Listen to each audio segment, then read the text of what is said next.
To you, my name is Daniel Wahome, and welcome to the Living Legends. On this Saturday, it is the eve of the FIFA World Cup Qatar 2022. Join us for this edition of the Living Legends. It's the news, the sports, and an interview with a living one. But well, before we get into the Martyrs news, here are the highlights.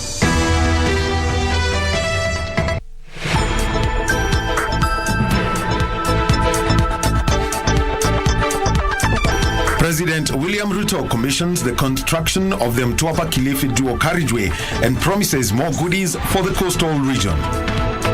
You notice the chiefs and the assistant chiefs, wale ambaye kama ng'ombe imeingia kwako, usipoitoa kazi pia inakwenda. Go hard or go home. Eastern Regional Commissioner Evans Choki wants local administrators against laxity in the war against crime. And the wait is finally over.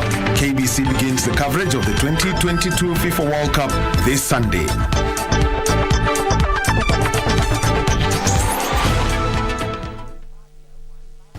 Well, let's get down to the bulletin. President William Ruto has commissioned the dualling of the Mtwapa-Kilifi road, which is expected to ease movement along the Mombasa-Malindi highway. The head of state says that the dualling will also enhance connectivity and the safety of pedestrians and will include a 10-kilometer footpath and 6 footbridges.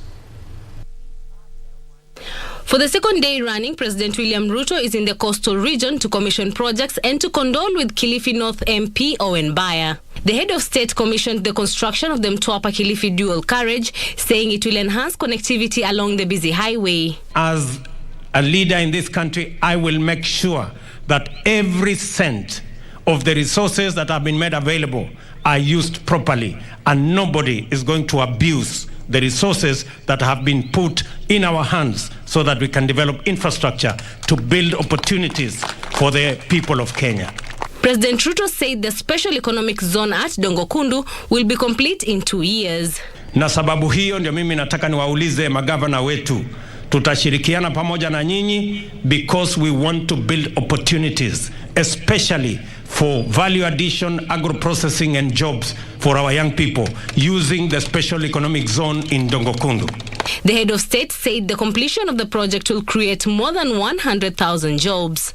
The head of state said his government will ensure it ends land problems in the region. Mimi najua hapa Mtwapa kuna watu wengi wanaishi kwa mashamba lakini hawana hati miliki. Karibu watu wote. So tayari mimi nataka niwahakikishie hiyo kazi yote sasa, hiyo ni kazi yangu.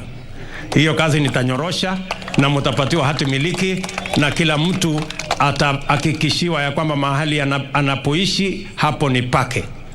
President Ruto on Saturday led a host of leaders in paying tribute to the late Silas David Mweri, the father of Kilifi North MP Owen Baya. Silas Mweri died on Monday.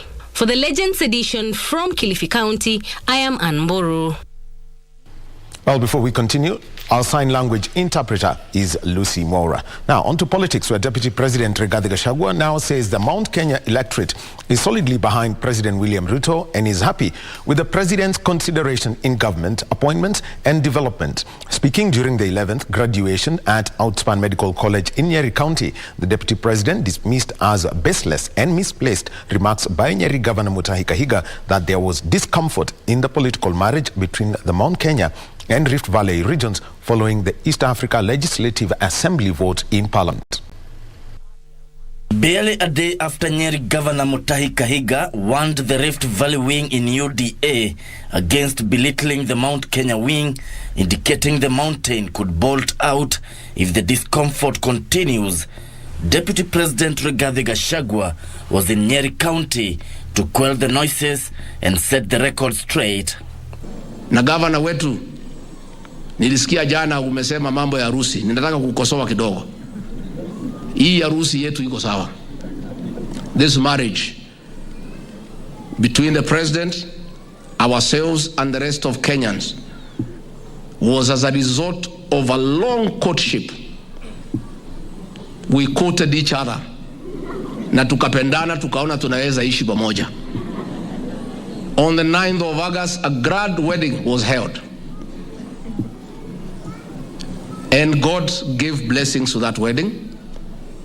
and the people of Kenya witnessed that wedding and agreed that is a good wedding. Governor, that wedding is a permanent wedding until death do us apart. Gachagua, who attended the 11th graduation at Outspan Medical College, said the Mount Kenya leadership and the people will always remain firmly behind President Ruto, to whom they have total faith and loyalty. Gachagua defended his boss, President William Ruto, against accusations that he has sidelined the mountain in the nomination of members of East African Legislative Assembly.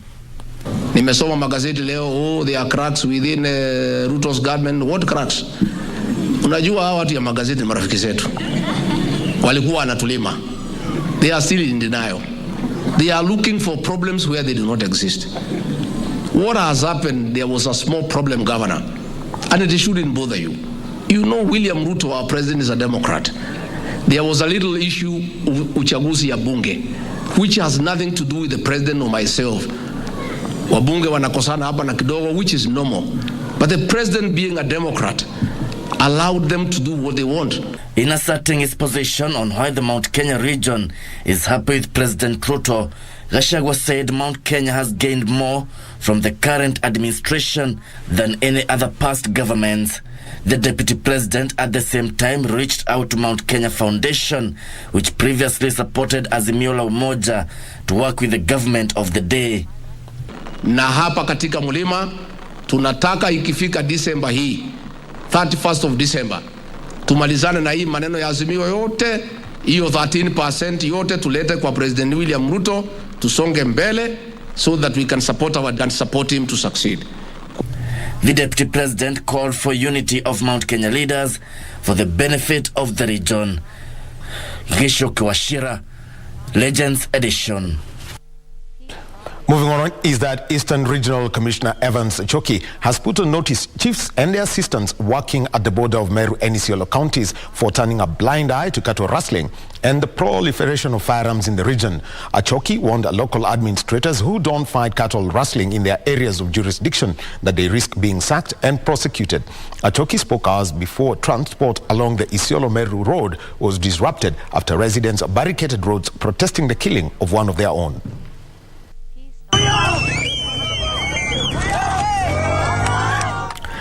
Just before the Isiolo-Meru junction, residents barricaded the road, disrupting transport along the BC Isiolo-Meru on Saturday. The residents protesting the killing of one of their own amid rampant cases of cattle rustling and proliferation of firearms.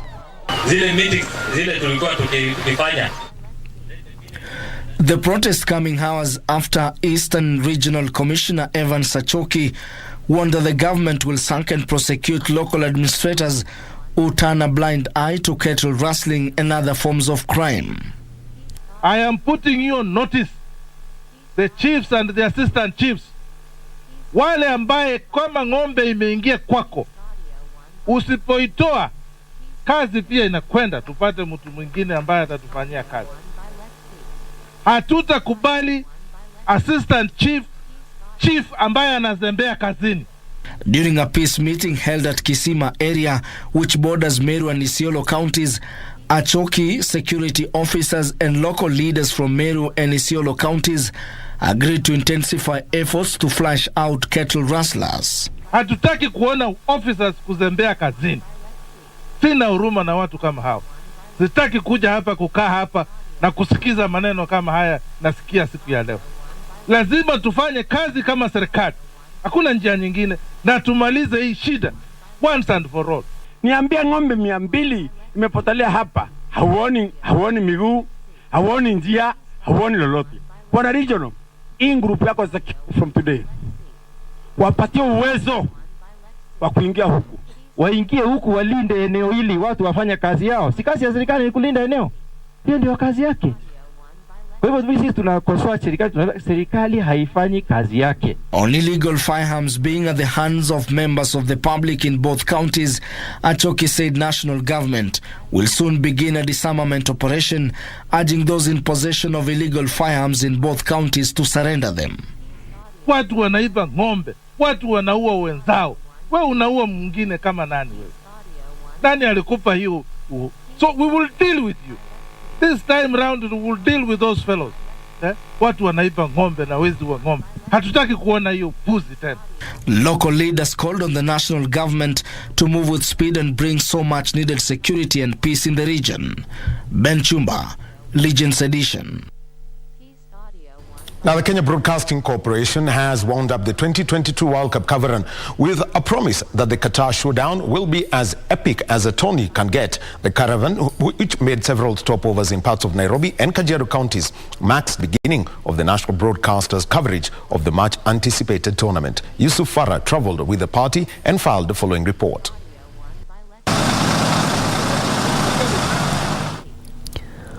World Cup iko KBC.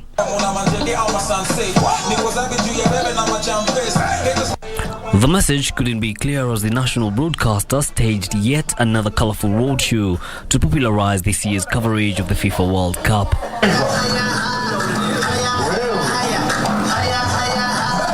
There were enough goodies to go around.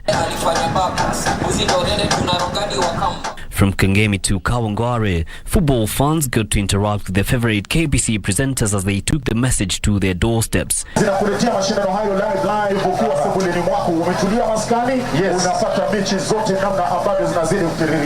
It has always been free on KBC and it will remain the same from the kickoff to the final whistle. KBC will broadcast 28 matches with focus on African teams. Mimi nashabikia Morocco na Senegal, timu za Afrika. Niko na imani na. Mimi ni Mwafrika. Na support Senegal. Ndio timu yangu. Sasa kwa hao na KBC imenipea chance ya kusikiza ball at my comfort. Anaweza magasikiza analysis. Fikiri kwa kila mahali.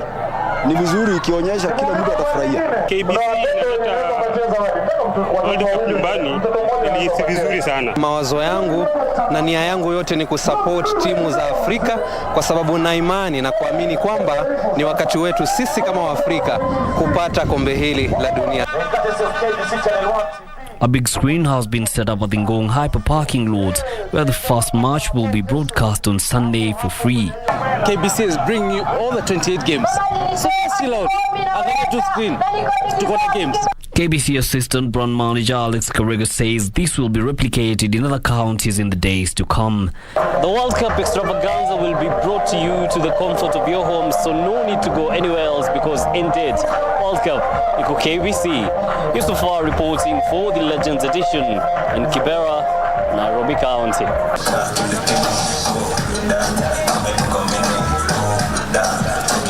Thank you, Yusuf, for that report. And remember, the hashtag is World Cup =KBC. Now, today is World Toilet Day, and as Kenya joins the rest of the world in marking the day, statistics show that only 30% of Kenyans have access to improved sanitation facilities. It is estimated that 3.6 billion people, which is almost half of the global population, are still living with poor quality toilets every day. Creating awareness on safe sanitation is anchored on Target 6.2 of the Sustainable Development Goals, which seeks to end open defecation and provide access to sanitation and hygiene. As part of activities to commemorate the World Toilet Day, the Ministry of Water, Sanitation and Irrigation commissioned sanitation blocks worth 500 million shillings in Kibra constituency. They are part of a project aimed at improving sanitation in Nairobi's informal settlements. Hii choo imetusaidia. First of all, choo. Kitambo tulikuwa tunapupukwa hizo kasuku, flying toilets tunarusha kwa mtoni. Vile mulikuja na hii project ili tupendeza sana. Juu saa hii huwezi kutana hata na mafi kirushwa mali popote. Maji tunapata karibu, bafu pia iko ndani. Sasa hapo mlitusaidia kama watu wa community. I want also to urge the people of Kibera, I want to urge Kenyans that whenever you have a facility like a toilet, use it with dignity. The goal is to make sure that everybody has access to dignity and everybody has access to proper sanitation. This facility, which I think is is top-notch because you do have biofuel, you have sanitation, and you have community-based arrangements. So I'm sure you'll make the best use of this facility. The project, which is being implemented by Athi Waterworks Development Agency and funded by French Development Agency, has seen the construction of biocenters within Kibera, Kawangware, Mukuru, Korogocho, Huruma and Mathare, among other settlements. World Toilet Day is marked on the 19th of November annually. A United Nations Observance Day, it is set aside to inspire action to tackle the global sanitation crisis. It is estimated that 3.6 billion people worldwide are still living with poor quality toilets that ruin their health and pollute their environment. From 2015 to 2020, the population practicing open defecation decreased by a third, from 739 million people to 494 million. The world is on track to eliminate open defecation by 2030. Jacqueline Masharia for Legends Edition. Well, remember that the World Toilet Day is also celebrated on the same day as the International Men's Day. We'll be taking our first break, and when we get back, more stories, including the nuptials of one of our colleagues.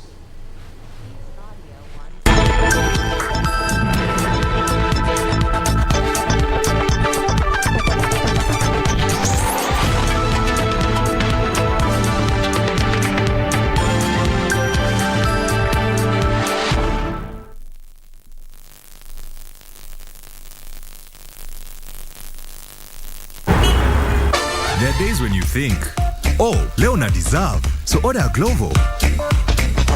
Days when plans inachelewa. What if you order a Glovo?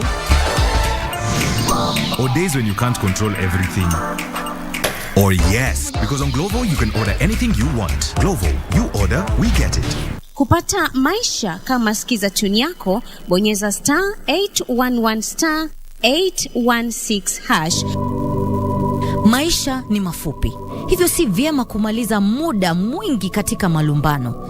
Hesabu baraka zako, wathamini rafiki zako na tabasamu ili udumishe amani.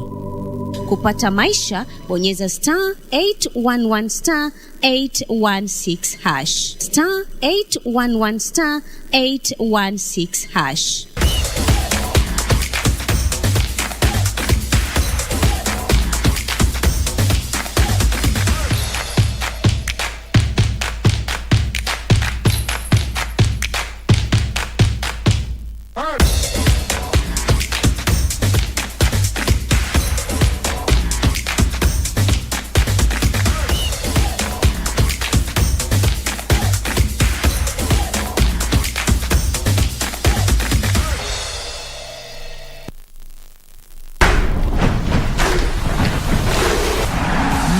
Like never before.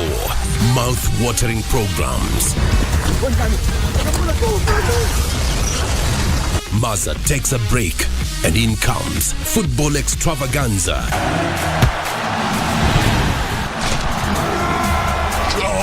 And a bouquet of the best of movies from the Orient lined up for you.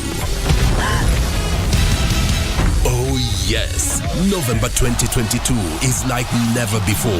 Only on KBC Channel 1.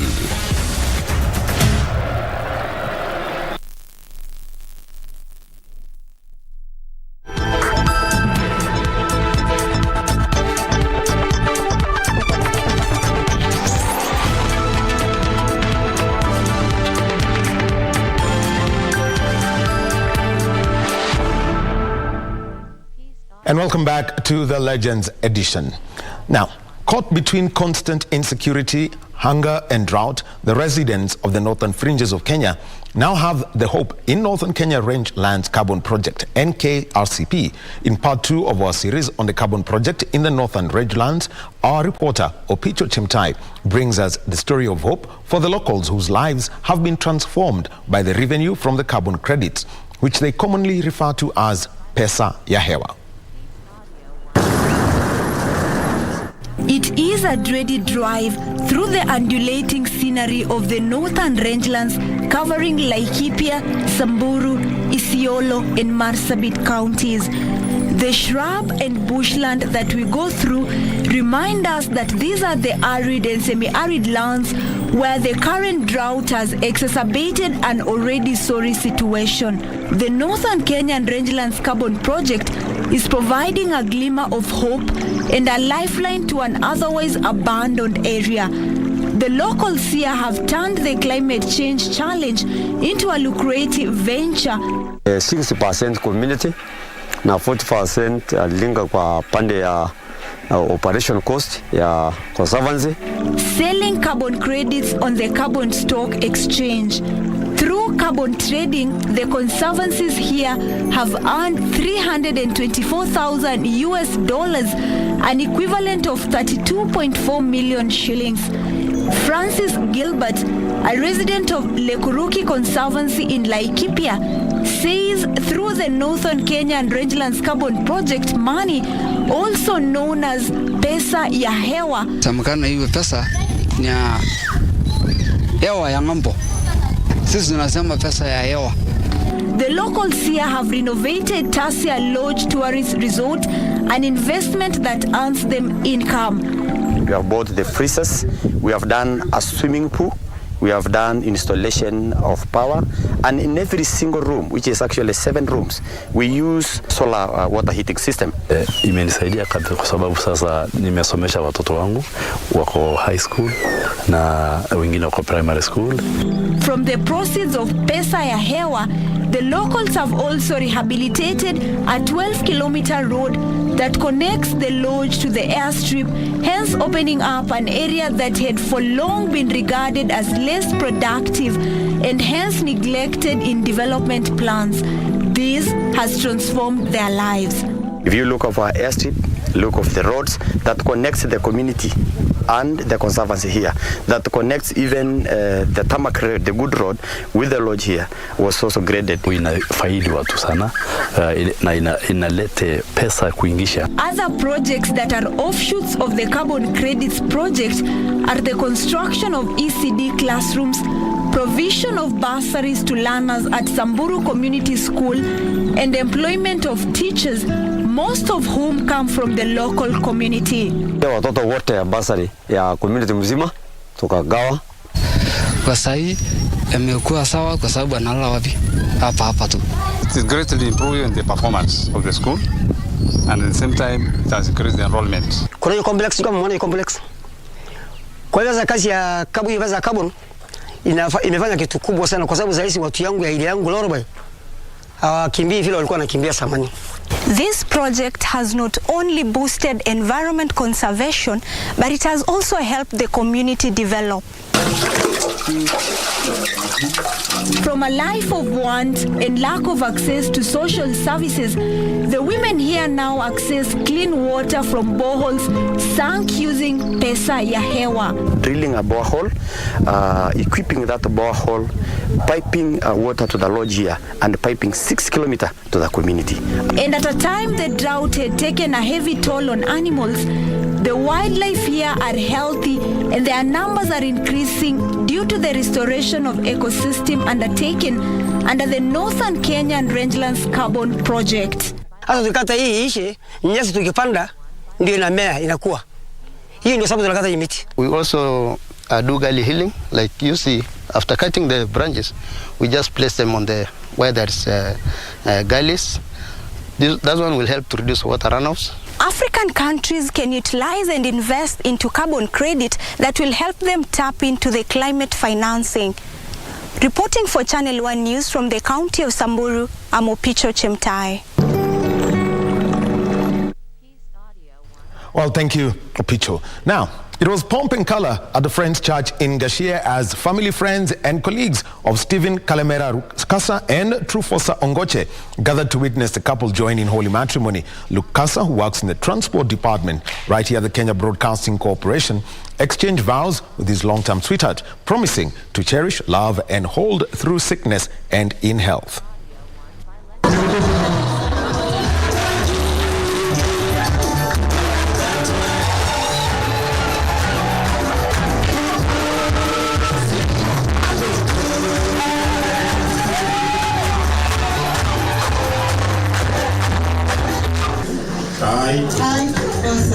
give you this ring a symbol of our marriage. With the help of God, I shall love, I shall honor, I shall honor you with all that I am. With the help of God, I shall love you, and honor you with all that I am. With all that I am.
Hello, it's a good evening, and once again, it's a big welcome to the sports segment of the Legends edition this Saturday evening. I'm Topili Ambila, and of course, in sports, we've got a lot of, and then the World Cup, of course, starts tomorrow, and of course, as usual, some disappointments and some lookups, but still, the show must go on.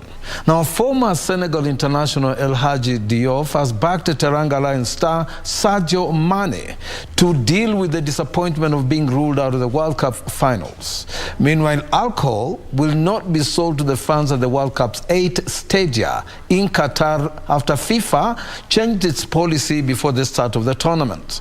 The World Cup finals will be televised live on KBC Channel 1 and 64 matches broadcast live on all KBC radio stations.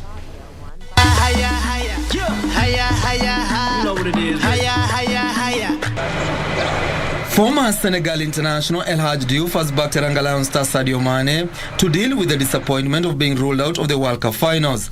Mane, a key player for the West Africans, who was runner-up in this year's Ballon d'Or, will not feature in Qatar after having an operation and a leg injury. African champion Senegal played their first Group E game against the Netherlands on Monday, with matches against host Qatar and Ecuador to follow. Diouf, who was part of the Senegal squad, which reached the quarterfinals of the 2002 World Cup, is still positive about the team's chances of progressing to the knockout stages without Mane. Sadio Mane was crucial to the Teranga Lions' maiden Africa Cup of Nations final victory early this year and their World Cup qualification. Meanwhile, alcohol will not be sold to the fans at the World Cup 8 stadia in Qatar after FIFA changed its policy before the start of the tournament. Alcohol was said to be served in select areas within stadia, despite its sale being strictly controlled in the Muslim country. Those in corporate areas of stadia at the tournament will still be able to purchase alcohol. The World Cup starts on Sunday when host Qatar play Ecuador. 28 matches will be televised live on KBC Channel 1, but will be able to enjoy all the 64 matches on all KBC radio stations. World Cup, iko KBC.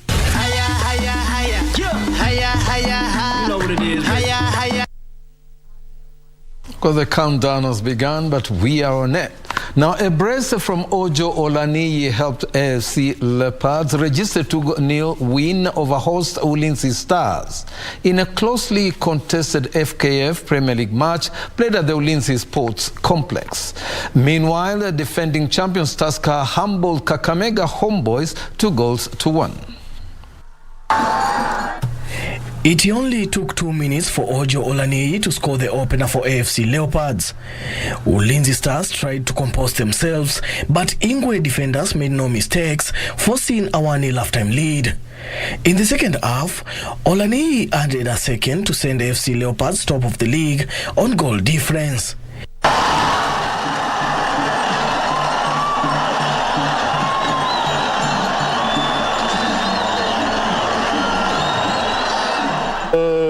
You know, I trust all my players. I always say that. So we have a group of 27 players.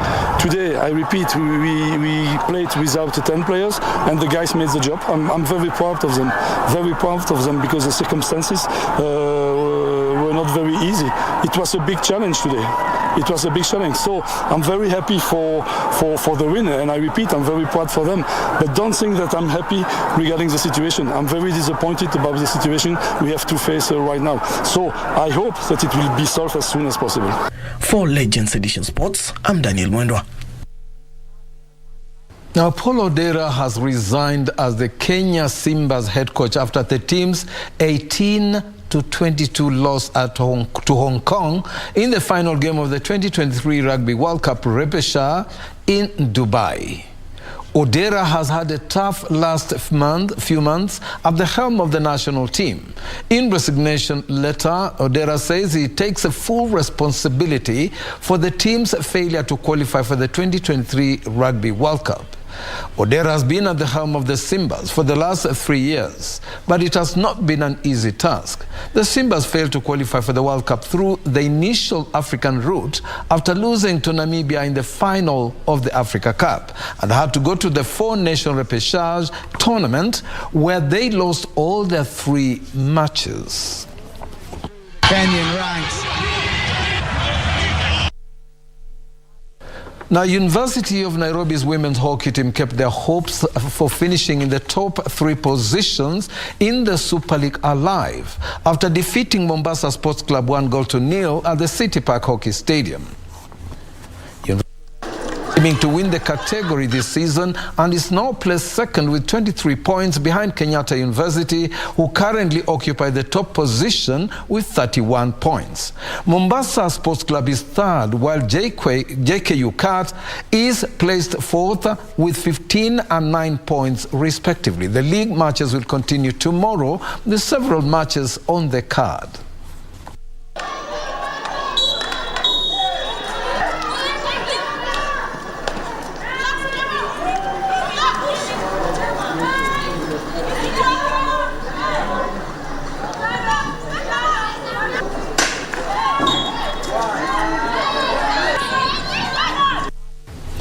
Net Navigators women's handball team humbled Rising Star 39-22 in an entertaining league match played at the Kaloleni handball court. Meanwhile, the Buccaneers men's handball team also registered a 32-29 victory over Rangers at the same venue. Take a look. Net Navigators took charge of the game from the start, recording a 19-10 victory in the first half. Rising Stars seemed to falter as they lost several open chances, with their defense making several open errors. In the second half, Rising Stars reduced the gap to 24-17, but Net Navigators corrected their mistakes and made use of the several chances they got to register 39-22 victory. It has been a good match, though we started a bit slower. Our main aim is to finish in the top 4. That's to remain our main goal. So we wanted to get the maximum points. I'm so happy for the win, but a bit disappointed because we didn't get the number of goals that we required. We targeted to reach 40, and for them not to go beyond 15, of which they surpassed. And then for us, we didn't reach our 40. So we still have got some work to do, but it's a win. It's our first game after quite a long time. So we have seen areas to correct on, and we'll bounce back strong. My girls today played well. Besides maybe some few mistakes here and there, which are normal in the game. For today's match, I lost, but there's a lot of improvement in my girls, knowing that, and maybe you've seen them, that they are a bit younger, because most of them are high schoolers, and others are in primary school. The win saw Net Navigators move up to the 5th place, while Rising Stars were held on to the 11th place. Elsewhere, the Buccaneers men's team recorded a 32-29 victory over Rangers to move up to the 6th place. Currently, NCPB leads the men's standings with 30 points, while Nairobi Water tops the women's table on 28 points. Trailblazers Volleyball Club opposite Hita Moses Omondi Sialo has signed a 6-month contract with Iraq's top league side Erbil Volleyball Club. Erbil Club also takes part in the Asian Club Championships. Omondi was very instrumental as Trailblazers finished 3rd overall in the National League playoffs in July this year. The talented opposite Hita now joins a growing list of Kenyan players based abroad. Among them, Simon Kipkorir, who plies his trade in Tunisia, Michael Chemos, who is based in Saudi Arabia, and Abir Chirichio, who plays in France, Peter Kamara, who recently moved to Bahrain, and national men's volleyball team captain Enoch Mogeni, who plies his trade in Japan. I'm up to the task, and I'm ready to grab the opportunity, and then I'll give it my all. I'm joining Erbil Volleyball Club in Iraq. It's a big team. Actually, it plays in the Asian Club Championship. It will be a good experience for me. The development of cricket in the country is highly dependent on the efforts that will be made by Cricket Kenya to spread the game to the rest of the country. Former Sports Cabinet Minister Najib Balala has rallied Cricket Kenya to collaborate with key partners to hasten its attempts of tapping talent at the grassroots. Balala, who served as sports cabinet secretary when the national cricket team achieved its famous feat of reaching the 2003 Cricket World Cup semi-final, said efforts to spread the game to the rest of the country should be supported. When I came in as a new minister for sports, I was a young man. And then we had the international cricket event, World Cup, which was done partially with South Africa and Kenya. And I was involved in getting that taking off in February 2003. And yes, that's how Kennedy, I met him. And this is a sport that can go across communities. Former national team wicketkeeper and current Kenya cricket development representative Kennedy Obuya, who was also part of the 2003 squad, lauded the efforts being undertaken by a section of stakeholders to lift the game. We are about 50 million Kenyans, and it will mean a lot for cricket to be spread in all the 47 countries.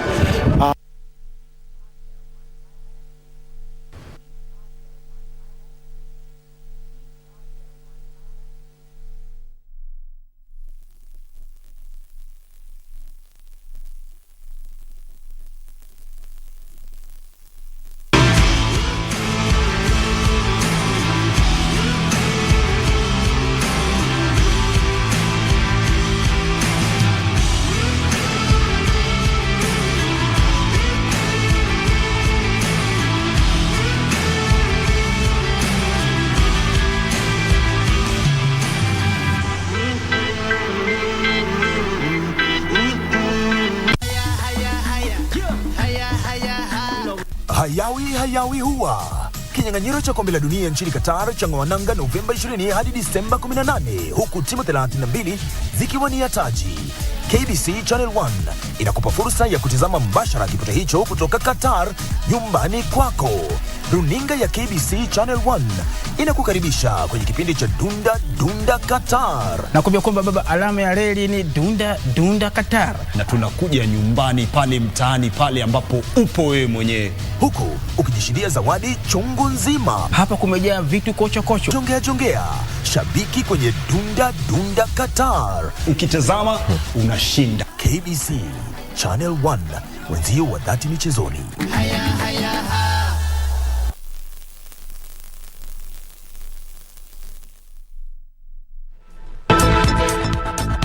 Apologies for that technical hiccup, but we are back again and news continues. And of course, that also is a wrap-up for the sports edition in this Legends edition this evening. And of course, remember World Cup equal KBC. And I hand you over to Daniel Wahome. I wonder what he's thinking about the kickoff tomorrow. Well, this is what I can tell you, is that what I want to see tomorrow is the opening ceremony, just at around 5:40 p.m. East African time. Yes. It's going to be half hour of a showcase. So I'm privy to some stuff that's in it there, but I will not divulge it. Watch it tomorrow. The opening ceremony is on at 5:40 p.m. That's been confirmed. Half an hour of great act, and that is at the Byte Stadium. So as we come to the close of this bulletin, remember there's always a story that has got to be told by a living legend. And as we head into the World Cup, one man who's going to be part of our analysis team is Patrick Nagy. Is across the studio, so I'll be moving over so that he can give us a chat about football and what needs to be done to keep it there. That's in our Living Legend segment. My name is Daniel Wahome. Topi Lembila, and winding up by saying stay tuned with KBC Channel 1, KBC Eco KBC. Right. We definitely shall be on with you guys. And have fun. All right. May the best team win. Yeah, and our sign language interpreter is Lucy Moura.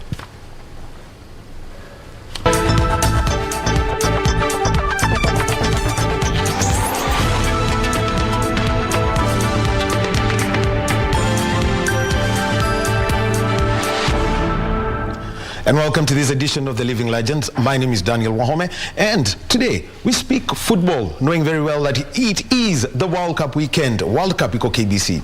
We're going to be speaking to a man who's been an administrator, he's been a coach, he's been a player, and something that is not known much about him is that he's also a man of the sciences. We're talking about football coach, former player, he's been team manager of the Harambee Stars, and also an administrator, Patrick Nagy, who's also going to be part of our analysis team during the World Cup. Thank you very much, Bwana Nagy. Thank you. All right.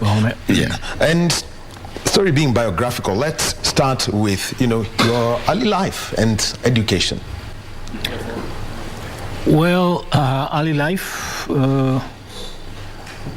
born in the 50s, actually 1950 in Kandara, Muranga. We came to Nairobi with our old man, the late Jason Nagy, in 1955. And from 1957, I attended St. Paul's Primary School in Botella. And subsequently, after the KCPE, I went to Starehe Boys and was there from 1966 to 1969. Then in those days, actually getting to Form 4 was the apex of things, and you just want to quit and go and do the job. So I was one of the victims. So I moved from Starehe, joined a company that was working on tea, and we did tea and coffee analysis. That was 1970. Now, sooner than that, in 1970 itself, I had now matured into football, but earlier on we had played football in Hamza, a team called the Hamza Heroes. That was a youth team. Then we moved in, all of us as a group, to a team called the Nabongo Sharpshooters, which was in the Premier Division, the team that never actually lost to Gor Mahia in the 70s. Yeah, that was known. Then from there, we moved to Black Mamba. We were moving about 3 or 4 or 5 of us, with the late Mahmoud. Joined Black Mamba, played for Black Mamba for 2 years. Then moved from Black Mambas, we formed our own team, which was Gema United. Gema then went on and played in the Premier League until 1970. I played until 1973, when I was spotted by Kenya Breweries, and I was recruited into Kenya Breweries Football Club. So, and actually, let me talk just about your football, because there is a story people do not know. You were the youth player of the year in Kenya in 1968. Yeah, almost forgot. Yeah, we also had youth programs out there in those early days, and by good luck, we had teams from, Black Mamba was one of them. We had teams from Kibera, the Spurs, And you had, Spurs were from Isili, and you have teams from Kibera and other areas, Bahati, Jericho, Botella, and all those things. And we were playing youth programs, and incidentally I was nominated the Player of the Year in 1968 at tender age of about 17 or thereabout. And that's where my stars started maybe shining a wee bit about football. Now prior to joining Breweries, and I played for Breweries from 1974 to 1979. And so in my lifespan in football is about 10 years, that from 1970 to almost 1980. Well, let's talk about Kenya Breweries, because at that one of the things that's well known about Kenya Breweries was, there was that game where playing continental football, and there was a case of Ismailia. What exactly happened such that, Breweries moved past Ismailia because Ismailia failed to play in that game? Yeah, that was in the African Cup. And Ismailia, I think we went to Egypt, and then Ismailia somehow had their own problems, and they refused to continue, with the game plan, and we were given the okay. But before then, there were the times when Breweries in itself was the troubleshooter between Gor Mahia and AFC. If you remember those days, football was mainly tribal. And there was teams like Luo Union, which later on became Gor Mahia. You had Reunion. Yes. Then you had the AFC Leopards, who called themselves the Wabaluya Football Club. Then you have teams like, Andimi, all those. But besides that, also in those early days, we had what you call commercial league, and that kept the teams playing in the estates. So as until that time, I joined Breweries, played for Breweries for those years. Then around 1982, I was now after quitting football. Actually, what the story about my quitting football was as a result of whatever took place, because in 1976, if you remember, Luo Union was a very strong team. Yes. And they had their chairman, the late Dan Owino, and Matiba was now the chairman of FKF in 1976. And I think somehow Luo Union never went to represent Kenya on away match in Algeria, which caused a lot of aggravation between Matiba, then the late Matiba, and Dan Owino. And as a result, Breweries won the league in 1979, in short. But other than us being sent to play to represent Kenya in the African Championship, Dan Owino had now moved in to be the chairman of KFF. And he said, okay, that's what you did to my team in 1976. So Breweries, you're not going anywhere. Actually, it caught us very unawares because we were already in camp in Mombasa, in some of those late Matiba's hotels, and only to be told that, sorry, your name did not go, and you did not register for CAF, and neither did you register for Eastern Central Africa Club Championship, which was taking place in Somali, 1980. And quietly, the late told the AFC Leopards, just keep training because it is you who are going to go to Somalia. So eventually we never went to Somalia. They said we have lost all our documents, travel documents. So we stayed home. Leopards went, they won, the cup came back, and in tandem to that, they also disqualified Breweries for 1 year. Actually, the club Breweries never played for 1 year. That is 1980. It was banned. It was banned by the then chairman. And by the time you were coming back now, 1981, 82, as you said, me and Sciences, I was working as a lab technician, and already, working in a place like Breweries, in the laboratories, free beer is all the time. So by the time the league came back, I had already developed a pot, so I quit football. Well, actually, because I want to come in here and talk about science, your kind of science in football, because you used to analyze perishable goods and everything. How do you change your, the way you think and take a look at football? No, it's a question of looking at it upside down. And not just looking at it plainly, but looking beyond there. For example, if a winger is playing here on the left, you are trained not to really look at him, but the man off the ball.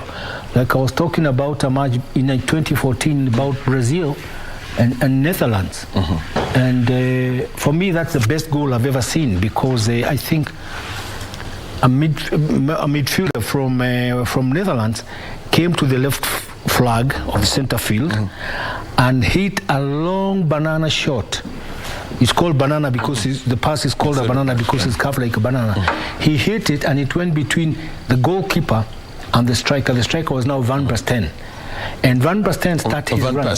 Yeah. Van Persie. Oh, that was the opening game, Spain versus the Netherlands, where he headed in. Right. That's famous. That head is nothing more I've seen more than that, because he carved this ball, and by the time the ball is traveling, the goalkeeper tried to move out. He realized he was going to go too deep into the field and retreated back to his goal, to his goal mouth.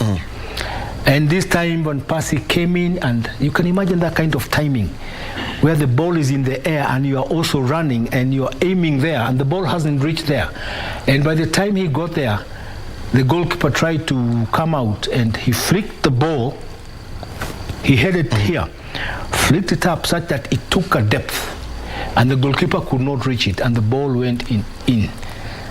I mean, such memorable things, the wonders of football. Anyway, so me and my football, then after that, immediately, I said, I'm going to go to coaching.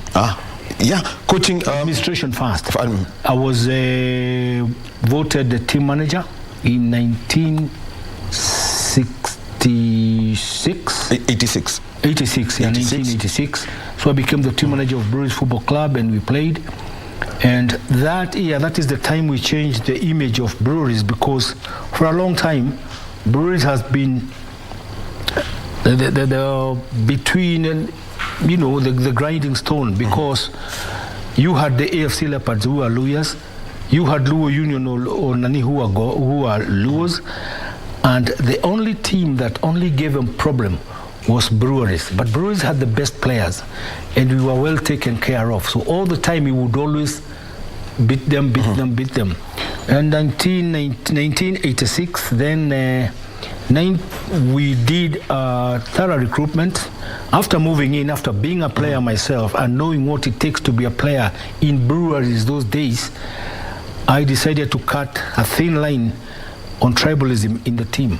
And immediately I got in, I said, whenever we went in the bus traveling to Mombasa, the Luyas would be here speaking in Luya, and the Luos would be here speaking in Luo, and then the rest of the gang, Simon Gundi, Magogo Mohamed, Binzi Mwakolo, Wanao Wakina Ojiambo, we would now be speaking in Swahili. So first thing I did, I said, no more vernacular in the bus. As we go, if we are going to make jokes or do anything, all of us have to share it and laugh. So I said, no tribalism, nothing. And everywhere I don't want to hear, in the field of play, language. So we started killing off. And that's what turned Breweries to be what it was and what it is until today. That's the pride about Breweries. Until now, Breweries has always kept itself away from those kind of groupings.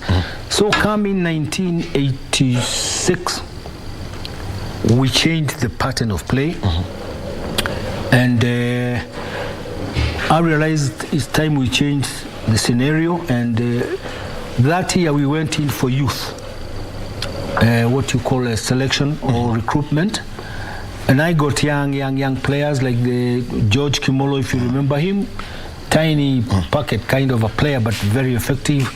The late Boniface Odur, Douglas Mutua, Dino Kitavi, all that group, Joseph Kibera, we picked in and mixed up all the tribes. And I made sure that I had whatever I had. And actually, not that I'm a tribalist, but if I had a player here who can give me 60%, and he's not one of either the Luos or the Luyas, I would pick him up. Reason is because the majority of players, of course, came from the two tribes. Yes. And the more you brought them in, the more you added was soup for you. So what I would do is look at the player, of course, education level, and then education, where they live, the mentality, and etc.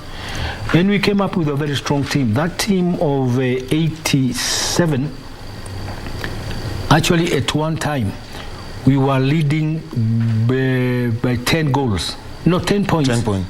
Ahead of Gor Mahia and AFC Leopards. And the league was coming to an end. And you know what happened? Now it was the work of the referees to make sure that we are held on. Now let me talk about also around that period, 88, 1992. You were team manager of the Harambee Stars when they went for the AFCON in Algeria. But there is a story about this squad that qualified for 3 Africa Cup of Nations. There was no group phase qualification. It was knockout from start to finish. Yeah. And there tends to be a connection with something that happened in 1974, the Olympic Youth Centers. What was the development process then that made Kenya such a formidable force? Warner's goal is the one who made Kenya what it was in the 80s. Actually, if you ask me, he's the best Kenyan coach we've ever had, because he came in 1974, started youth programs, and I was part of that youth program, because in 1974, I was picked and played for Kenya in the youth Sekafa Championship in 1974 in Kampala, Uganda. So 74's goal came and started what you call Olympic Youth Centers. These were regional centers that were formulated for football development across the country. So what happened, he had there was youth center in Nairobi, all the provinces, Nairobi, Coast, Western, etc., etc. And it was put in a way that every center had its own administrative people and technical people. For example, in technical people in Coast, we had Mohamed Heri. In Rift Valley, we had the late Sam Nyongesa. In Western, we had Chris Makoha, the late.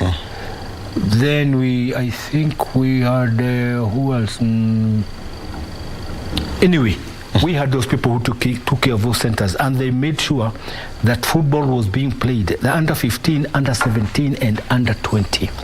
So we are saying by the time this goal came in 1974, by the time in 6 years' time, and these players were about 17, 15, 18, they were now 20s, 21, 22s. And that's what made Kenya what it was in the 80s. As you remember, in 1980, Kenya won Eastern Central Africa 3 years in a row, 80, yes. 81, 82, under Marshal Mulwa. Yes. But Marshal Mulwa got these players after Bena's goal has done all the preparation and developed. That's the development stage. Developed all the players, and that's how Kenya was. Very strong, very robust, and very athletic. If you look again in the 80s, I push you back to breweries. No, Gor Mahia first. 1987, Gor Mahia won the Mandela Cup, that continental trophy, thanks to the group of Bernard's goal and his youth programs. Then again, you have like breweries. We went to Eastern Central Africa Club Championship in 1988 in Sudan. And we won, and we scored 13 goals against 0, a record that had never been broken unto this day. Clean sheets. 13-0. That was the story I was telling you about 1980, when Brewery was leading by 10 points, and they were fixed by the local referees not to go there. So by the time we left Kenya to go to Sudan, we were in the 4th position. Gor Mahia was the defending champion of Mandela Cup. Yes. Then AFC Leopards was number 2, so it took number 1 club championship. Then you had Shabana, which was legend in number 3, and we were supposedly to be number 4. So Nani went to cup, win a cup, etc. So by the time we got to Sudan and we played the game, do you know, these people said this is not one team. They thought this it was... is a country. This is Gor Mahia, Luo Union, because they never knew breweries. Combine. Wow. So, and the story then is here for a country like Kenya, to start performing properly. What is required of the country in terms of development? What kind of structure and how long should we wait? The answer is youth. Once you fail the youth, you failed everything, because like right now, we have no youth programs at all. I mean, boys playing football out there on their own and doing whatever they can, poor little children, you can't blame them. They have the passion and love for the game, but there's nobody to lead them. And this is what I personally, or as a tactician, I blame the government and blame the federation, because all this problem comes in as a result of not doing things the proper way. For example, right now we are supposed to be having 2 referees in the World Cup. They are not there. Why? Because of politics. We are banned already. We can't go anywhere. FIFA ranking, we must be maybe number 150. All right? Why? Because we don't play football, because of these political things. And I would really urge people who are in charge of football to go around. Do not single source these positions. Don't take these things in terms of brotherliness. This is my brother, let him come in here, what have you, nepotism, etc. Get the correct people.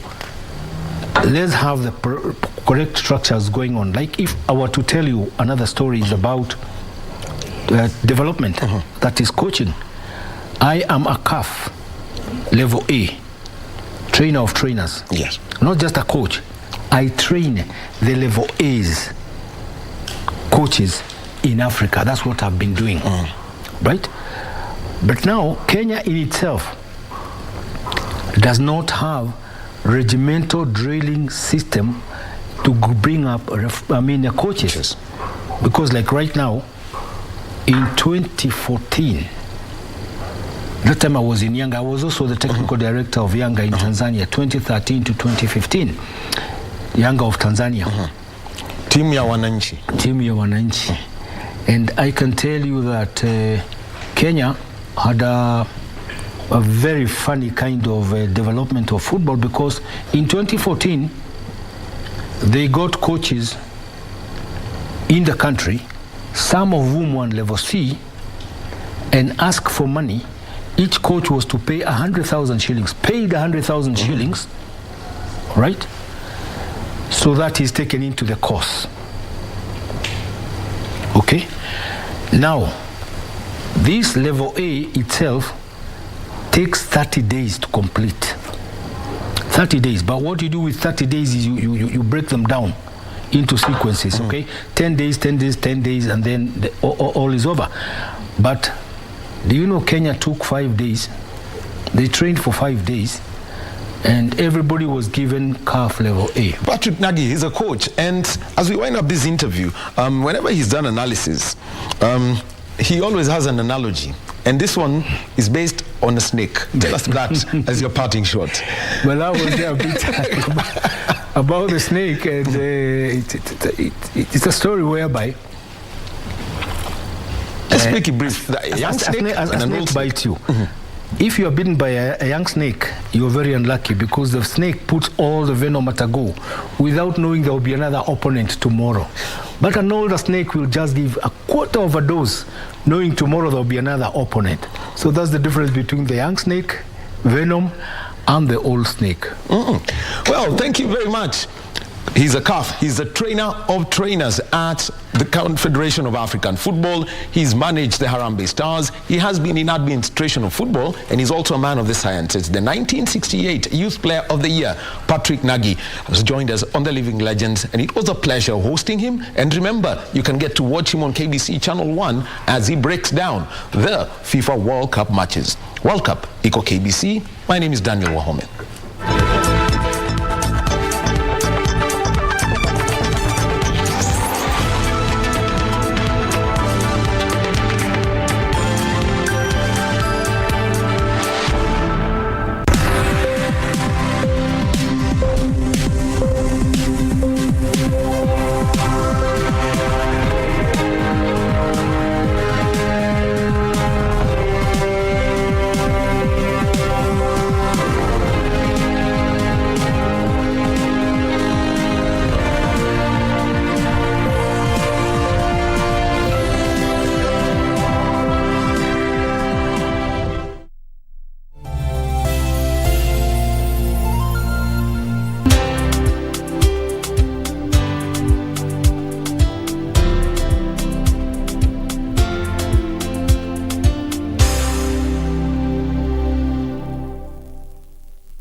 Hey guys, Sanaipe Tande hapa on Pop Culture.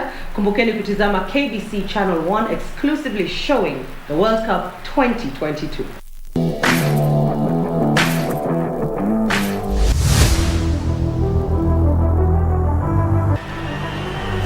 Kroos will go for it and score! An inspirational moment from Toni Kroos. Well, when they're down, when they are tested, they find a way to win.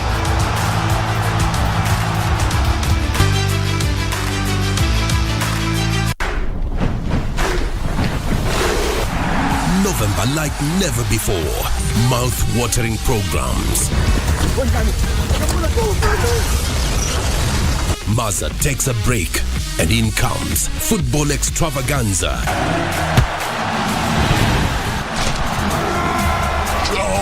And a bouquet of... Oh yes, November 2022 is like never before. Only on KBC Channel 1.